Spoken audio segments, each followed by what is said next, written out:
ഇങ്ങര ചെറു PPTMIHS Panakkad പൂക്കോയത്തങ്ങൾ memorial Ethingana ഹൈസ്കൂളിൽ ഇതുവരെ പഠിച്ച എല്ലാവർക്കും ഇന്നലെ ഒരു ഉത്സവത്തിൻ്റെ ദിവസമായിരുന്നു. കാരണം എന്തെന്നല്ലേ, 40ാം വാർഷികം, സ്കൂളിൻ്റെ 40ാം വാർഷികത്തോടൊപ്പം നിർധനരായ സ്കൂളിൽ പഠിക്കുന്ന കുട്ടികൾക്കുള്ള ഒരു വീട് നിർമ്മാണത്തിന് വേണ്ടി ഭക്ഷ്യമേള മെഗാ ഫുഡ് ഫെസ്റ്റ്. അപ്പോൾ ഏതായാലും ജനപങ്കാളിത്തം കൊണ്ട് അടിപൊളിയായ ജനനിബിഡമായ ജനസാഗരമായ എന്നൊക്കെ പറയില്ലേ, അതുപോലത്തെ ഒരു പരിപാടിയായിരുന്നു. രാവിലെ തുടങ്ങി രാത്രി വൈകോളം ഭക്ഷണങ്ങളുടെ സ്റ്റാളുകളിലും പാട്ടും കൂത്തും ഡാൻസും തമ്മിൽ പരിചയപ്പെടലും 25-30 വർഷങ്ങൾക്ക് മുന്നേ പഠിച്ച് ഇതുവരെ കാണാത്ത, അതിനിടയിൽ ഒരു കൂടിക്കാഴ്ച പോലും നടക്കാത്തവർ ഇന്നലെ കണ്ടുമുട്ടി എന്ന് പറയുമ്പോൾ ഭയങ്കര ഒരു സന്തോഷമുള്ള ദിവസമായിരുന്നു ഇന്നലെ. എനിക്ക് മാത്രമല്ല, അതുപോലെ 100,000 പേർക്ക് അവിടെ ചെറുതെത്തിങ്ങാന ഹൈസ്കൂളിൽ പഠിച്ച ഓരോരുത്തർക്കും. ഇതിൽ കുറേയധികം മിസ്സ് ചെയ്യുന്നവർ പ്രവാസികളും വിദേശത്തുള്ളവരും അവിടെയും ഇവിടെയും, അത് നമ്മുടെ നാട്ടിലില്ലാത്ത ആൾക്കാർക്ക് മാത്രമേ ഇത് മിസ് ചെയ്യുന്നുണ്ടാവും, നല്ലവണ്ണം മിസ് ചെയ്യുന്നുണ്ടാവും. കാരണം അവർക്ക് മാത്രമേ ഇതിൽ പങ്കെടുക്കാൻ പറ്റാത്തതായിട്ടുള്ളൂ എൻ്റെ അറിവിൽ. മിക്കവാറും ഒരുവിധം ആളുകളൊക്കെ കഴിയുന്ന സമയത്ത്, എല്ലാവർക്കും എല്ലാ സമയത്തും കഴിഞ്ഞോളണമെന്നില്ലല്ലോ, കഴിയുന്ന സമയത്തൊക്കെ ഇതിൽ വന്ന്, അതായത് ഒരു അരമണിക്കൂറെങ്കിലും അല്ലെങ്കിൽ 1 മണിക്കൂറെങ്കിലും ഇതിൽ പങ്കെടുത്തു പോയവരാണ് എൻ്റെ അറിവിൽ ഏറ്റവും കൂടുതൽ ആളുകൾ.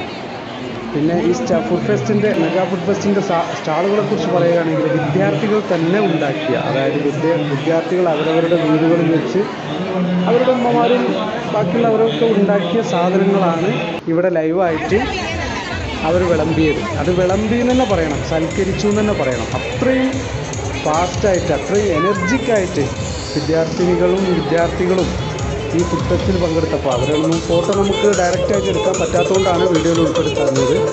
അത്രയും ആക്റ്റീവായി വർക്ക് ചെയ്യുന്നത് കണ്ടപ്പോൾ ഭയങ്കര സന്തോഷം തോന്നി.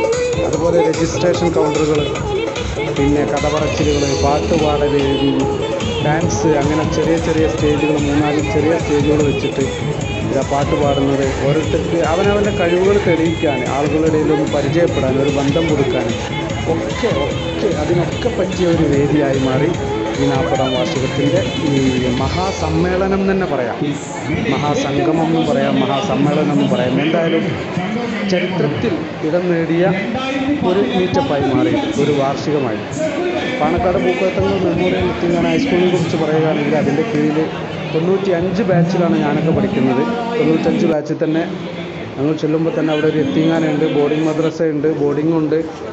അതുപോലെ അതിന് കൂട്ടായിട്ടുള്ള ഒരു സ്കൂളിൻ്റെ ഒരു 3-4 ബിൽഡിങ്ങുകളും, ഒരു 4 ബിൽഡിങ്ങുകളും. ഇപ്പോൾ അതിൻ്റെയൊക്കെ എത്രയോ ഇരട്ടിയായി ബിൽഡിങ്ങുകൾ, ഗ്രൗണ്ട് ഫുള്ളായിട്ട് കോളേജുകളും സ്കൂളുകളും ഇംഗ്ലീഷ് മീഡിയവും ഹയർ സെക്കൻഡറിയും എല്ലാം വന്നു. സ്കൂൾ മാനേജ്മെൻറ്റിൻ്റെ അടുക്കൽ നിന്ന് കിട്ടിയ വിവരമനുസരിച്ച് ഇന്നലെ അവർ ഉദ്ദേശിച്ചത് ഒരു കുട്ടിക്കൊരു വീട് എന്നാണ്. പക്ഷേ ദൈവാനുഗ്രഹം കൊണ്ട് ഒന്നിൽ കൂടുതൽ കുട്ടികൾക്കുള്ള ഒരു വീടിനുള്ള പൈസ ഇതിൽ നിന്ന് പിരിഞ്ഞു കിട്ടിയിട്ടുണ്ടാവും. ഈ കച്ചവടത്തിൽ നിന്നും രജിസ്ട്രേഷനിൽ നിന്നും ഫുഡ് ഫെസ്റ്റിൽ നിന്നും എല്ലാം കൂടി ആയിട്ട്, സ്പോൺസർഷിപ്പായിട്ടും. ഇനിയും നടക്കട്ടെ, 3, 4, 5, 6 കുട്ടികൾക്ക് വീട് ഉണ്ടാവട്ടെ. അതിനെല്ലാവരുടെയും സഹകരണം ഉണ്ടായിരിക്കും എന്നാണ് എൻ്റെ ഒരു പ്രാർത്ഥന. ഏതായാലും രാത്രിയും ഇഷ്ടം പോലെ ആളുകൾ, രാത്രിയും അവിടെ ഗാനമേളയും മിമിക്രിയും ഒപ്പനയും ഡാൻസും എല്ലാ പരിപാടികളും അടിപൊളി നിറഞ്ഞ വേദിക്കും മുന്നിൽ നടന്നുകൊണ്ടിരിക്കുകയാണ്. അപ്പോൾ ഏതായാലും ഇതൊരു മറക്കാൻ പറ്റാത്ത ഒരു അനുഭവമായിട്ടാണ് എനിക്ക് തോന്നുന്നത്. നിങ്ങളുടെ എല്ലാവരുടെയും കമൻറ്റുകൾ ഇതിൽ അറിയിക്കണം. കാരണം നിങ്ങൾക്ക് എന്താണ് ഫീൽ ചെയ്തത്, നിങ്ങൾക്ക് ഈ മെഗാ ഫെസ്റ്റ് കൊണ്ടും ഈ ഫുഡ് ഫെസ്റ്റ് കൊണ്ടും ഈ മീറ്റപ്പ് കൊണ്ടും, അതായത് ഈ വാർഷിക ആഘോഷം കൊണ്ടും നിങ്ങൾക്ക് മനസ്സിൽ തോന്നിയ ഫീൽ എന്താണ് എന്നുള്ളത് ജനങ്ങൾ അറിയട്ടെ. എന്താണ് നമുക്ക് തോന്നിയത്? എന്നെ സംബന്ധിച്ചിടത്തോളം എനിക്ക് തോന്നിയത് 95 ഞങ്ങൾ SSLC എഴുതുന്നത്, SSLC ബാച്ചിൻ്റെ ആ ഒരു കൂടിക്കാഴ്ച. ഇതിൽ ഇത്രയും വർഷമായിട്ട് ഒരു പ്രാവശ്യം പോലും കാണാത്ത ആൾക്കാർ പോലും ഇന്നലെ കണ്ടുമുട്ടി.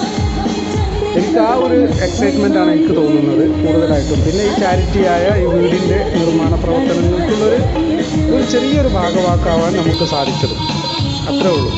അത് തന്നെ മനസ്സ് നിറഞ്ഞ സന്തോഷത്തോടെ നല്ല ഹാപ്പിയായിട്ട് ആണ് എനിക്ക് തോന്നിയിട്ടുള്ളത്. അപ്പോൾ പിന്നെ ഒരു വിഷമം എന്ന് പറഞ്ഞു കഴിഞ്ഞാൽ ഇതിൽ അധ്യാപകരെ ആരും കാണാൻ പറ്റിയില്ല. അത്രയും തിരക്കും ആളുകളുടെ ജനബാഹുല്യം, നടക്കാനും ഇരിക്കാനും പോലും പറ്റാത്ത അത്രയും ആളുകൾ. അപ്പോൾ ആ ഒരു സിറ്റുവേഷനിൽ എനിക്ക് കുറച്ച് ടീച്ചേഴ്സിനെ കാണണമെന്നുണ്ടായിരുന്നു, പക്ഷേ ആരും കാണാൻ പറ്റിയില്ല. നമ്മൾ സമൃദ്ധി മാഷ്, Suja teacher, Zainab teacher, Roy sir, Usman മാഷ്, അങ്ങനെ കുറേ ആൾക്കാർ. അപ്പം എല്ലാ ടീച്ചേഴ്സിൻ്റെയും പേരെടുത്ത് പറയുന്നില്ല, എന്നാലും പെട്ടെന്ന് മനസ്സിൽ വന്ന് 3-4 പേര് പറഞ്ഞു എന്നേ ഉള്ളൂ. ഓക്കെ, അപ്പോൾ എല്ലാവരും ഇത് മാക്സിമം നമ്മുടെ ആളുകളിലേക്ക് എത്തിക്കുക. അതിൻ്റെ കമൻറ്റുകളൊക്കെ വെച്ച് ഒന്ന് ഇതിൻ്റെ കീഴെ കമൻറ്റുകളൊക്കെ ഒന്ന് അറിയിക്കുക, എന്താണ് നിങ്ങളുടെ ഫീല് എന്നുള്ളത്. അതേപോലെ പ്രവാസികൾക്ക് ഈ മീറ്റപ്പും കാര്യങ്ങളൊക്കെ മിസ് ചെയ്യുന്നുണ്ടാവാം ഈ വാർഷികാഘോഷം. അതുപോലെ ഈ ഇത്രയും കൊല്ലത്തിനിടയ്ക്ക് നമ്മളിൽ നിന്ന് വിട്ടുപിരിഞ്ഞ മരണപ്പെട്ടു പോയ കുറേ പേരുണ്ടാവാം. അപ്പോൾ ഇത് കാണുന്ന എല്ലാവരും അവർക്ക് വേണ്ടി പ്രാർത്ഥിക്കണം. അവരുടെ പരലോക വിജയത്തിനും മോക്ഷത്തിനും വേണ്ടി പ്രാർത്ഥിക്കണമെന്ന് അപേക്ഷിച്ചുകൊണ്ട് ഞാൻ വൈൻഡപ്പ് ചെയ്യുന്നു.